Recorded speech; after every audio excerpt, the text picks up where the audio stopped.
दोस्तों, मक्का मुकरमा में वो तमाम मुसलमान जो किसी सरदार की पनाह में नहीं थे, इन पर मुसीबतें बढ़ती जा रही थी। रसूलुल्लाह सल्लल्लाहु अलैहि वसल्लम से जा मिलने से पहले हज़रत अबू बकर रज़ी अल्लाह ताला अन्हो का मक्का में बड़ा असर सरूख था, लेकिन इनकी हैसियत हज़रत उमर रज़ी अल्लाह ताला अन्हो और हज़रत हमज़ा रज़ी अल्लाह ताला अन्हो से मुख्तलिफ थी। लोग इनसे खौफ ज़दा नहीं होते थे।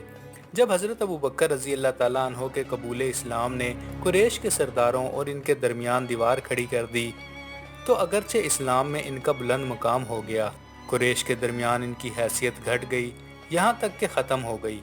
मज़ीद ये कि हज़रत अबू बकर रज़ी अल्लाह ताला अन्हो का मामला इस वजह से भी संगीन हो गया था कि कुरैश इस बात से बखूबी वाकिफ़ थे कि वो बहुत से लोगों को दीन इस्लाम कबूल करने पर आमादा कर रहे थे।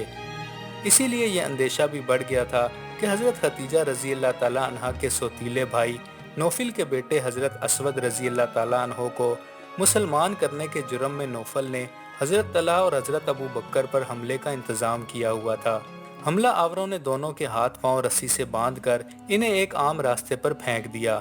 इतने बड़े वाक़े के बावजूद बनी तैयम के लोगों ने बनी असद के कबीले से कोई शिकायत नहीं की, जिसका मतलब ये था कि बनी तैयम ने अपने ही कबीले के उन बाअसर अफराद को सिर्फ मुसलमान होने के जुर्म में अपना मानने से इनकार कर दिया था। इस वाक़े के अलावा भी ऐसे कई वाक़यात पेश आए होंगे। हज़रत अबू बकर रज़ी अल्लाह ताला अन्हो के ताल्लुकात मुसलसल बनी जमा के सरदार उमैया से ख़राब होते जा रहे थे। ये वही उमैया था जिसकी ग़ुलामी में हज़रत बिलाल रज़ी अल्लाह ताला अन्हो थे।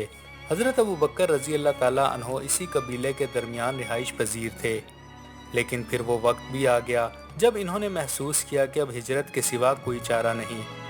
रसूलुल्लाह सल्लल्लाहु अलैहि वसल्लम से इजाज़त लेने के बाद वो इन लोगों के पास जाने के लिए तैयार होकर रवाना हो गए जो मुल्क हबशा में मकीम थे, लेकिन कबल इसके कि वो बहर अहमर तक पहुँचते, इनकी मुलाकात इब्नुल अल गन्ना से हो गई।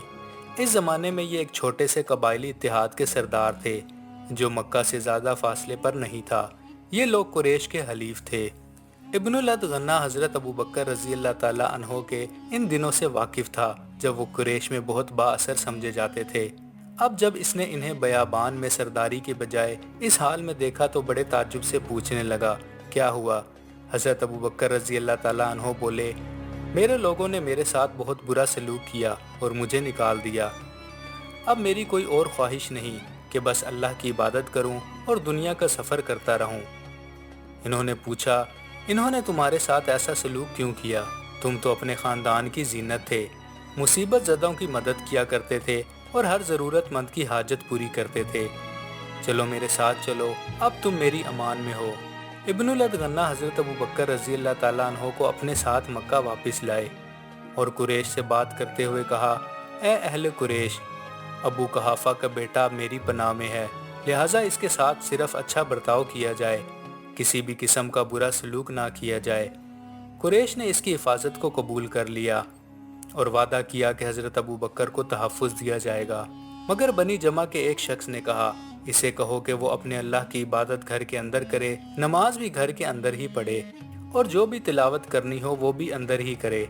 इसे कहो कि ऐसी मुसीबत पैदा ना करे जिसका असर या आवाज़ दूसरों पर पड़े, क्योंकि इसकी शख्सियत से लोग मुतासिर हो जाते हैं। इसका अंदाज निराला है, हमें डर है कि कहीं हमारे बेटे इसके कहने में ना आ जाएं। इस पर सरदार ने हज़रत अबू बकर रज़ी अल्लाह ताला अन्हो को समझा दिया।